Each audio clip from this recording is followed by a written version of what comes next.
पुष्प चाहे बगीचों में हो या पृथ्वी के वन्य कोनों में, अपने परिवेश को एक अवर्णनीय आकर्षण प्रदान करते हैं। सजावटी, सामाजिक, धार्मिक और सांस्कृतिक महत्व की वस्तुओं के रूप में व्यापक रूप से उपयोग किए जाने वाले पुष्प लैंगिक प्रजनन के स्थल भी हैं। पुष्प का खिलना पौधों के जीवन की एक प्रमुख अवस्था होती है और यह तब होता है जब जलवायु परागण और बीज निर्माण के लिए अनुकूलित होता है। हालांकि इस चरण में पहले पत्तियों में मौजूद फ्लोरिजिन जैसे हार्मोन कई शारीरिक और रूपात्मक परिवर्तन को प्रेरित करते हैं। ये परिवर्तन काई कलिकाओं का पुष्पीय कलिकाओं में विभेदन और पुष्पीय अधक के विकास को प्रेरित करते हैं, जो कि पुष्प या पुष्पीय प्रारोह की प्रारंभिक या अविकसित अवस्था होती है। यह अधक या तो एक अकेली पुष्पीय कलिका धारण करता है या पुष्पक्रम जिसमें अनेक पुष्पीय कलिकाएं होती हैं। कलिकाएं खिलकर पुष्प बनाती हैं, जो कि छोटे पर्व और पर्व संधि वाला एक रूपांतरित प्रारोह होता है।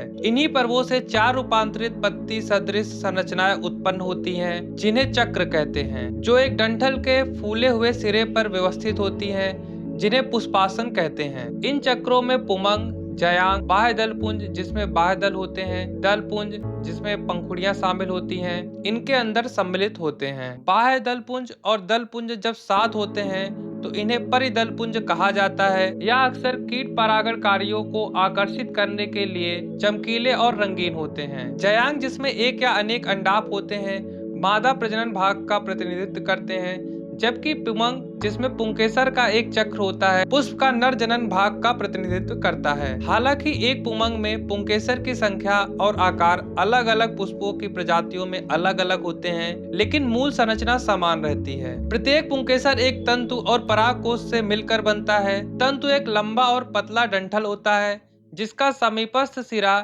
या तो पुष्पासन या फूल की पंखुड़ी से जुड़ा होता है। दूसरी ओर परागकोश आमतौर पर द्विकोष्ठी होता है, जिसमें प्रत्येक लोब द्वितीयक होता है या तो 2 परागकोश से मिलकर बनता है, जो कि एक लंबाई के समांतर खांच द्वारा अलग किए जाते हैं और यह खांच परागकोश से होकर गुजरती है। परागकोश के अनुप्रस्थ काट से पता चलता है या एक चतुष्कोणीय संरचना होती है। प्रत्येक लोब के कोने में लघु बीजाणुधानी होती है, एक थैली जैसी संरचना जो रूपरेखा में लगभग गोलाकार होती है। एक अपरिपक्व परागकोश में लघु बीजाणुधानी एक बहुस्तरित भित्ति से घिरी होती है, जिसमें अंतस्त्वचा, अंतस्थिशियम, मध्य परते और टैपेटम सबसे बाहरी परत शामिल होती है, जबकि केंद्र में बीजाणुजन ऊतक पाए जाते हैं। अंतस्त्वचा, अंतस्थिशियम और मध्य परते लघु बीजाणुधानी की रक्षा करती हैं और साथ ही स्फुटन में सहायता करती हैं, जिससे परागकोश की भित्ति में विभाजन होता है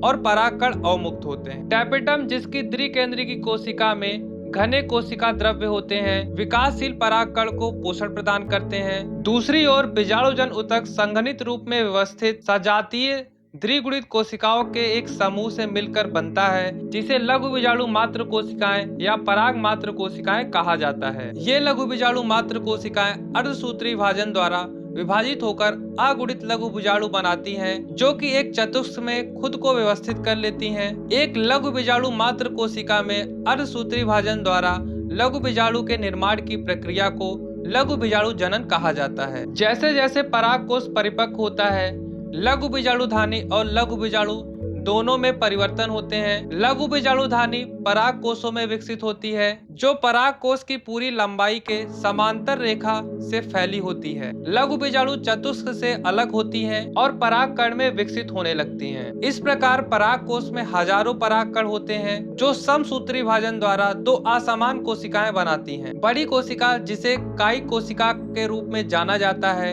एक बड़े अनियमित आकार के केंद्रक, रिक्तिकाओं और प्रचुर मात्रा में खाद्य भंडार द्वारा अभिलक्षित होती है। छोटी कोशिका, जिसे जनन कोशिका के रूप में जाना जाता है, विशिष्ट रूप से तरकु आकार की होती है और इसमें सघन कोशिका द्रव्य होता है। इसके अलावा जनन कोशिका काई कोशिका द्रव्य में तैरती रहती है। काई कोशिका और जनन कोशिका परागकण की 2 कोशिकीय अवस्था का प्रतिनिधित्व करती हैं। बाद में जनन कोशिका समसूत्री विभाजन द्वारा 2 नर युग्मक उत्पन्न करती है। अब परागकण को 3 कोशिकीय अवस्था कहा जाता है। परागकणों के निर्माण के बाद इंडोथीसियल कोशिकाएं सूख जाती हैं, जिससे उनकी कोशिका भित्ति में तनाव पैदा होता है। यह तनाव परागकोश के स्फुटन या फटने का कारण बनता है और इसके परिणाम स्वरूप हजारों परागकण स्फुटन से अवमुक्त हो जाते हैं। ज्वार जैसे अनाजों में परागकण 3 कोशिकीय अवस्था में स्फुटित होते हैं, जबकि 60% एंजियोस्पर्म में, जिनमें हिबिस्कस यानी गुड़हल जैसे पौधे शामिल हैं, जो परागकण के 2 कोशिकीय अवस्था में स्फुटित होते हैं। परागकण जो नर युग्मोद्भिद का प्रतिनिधित्व करते हैं,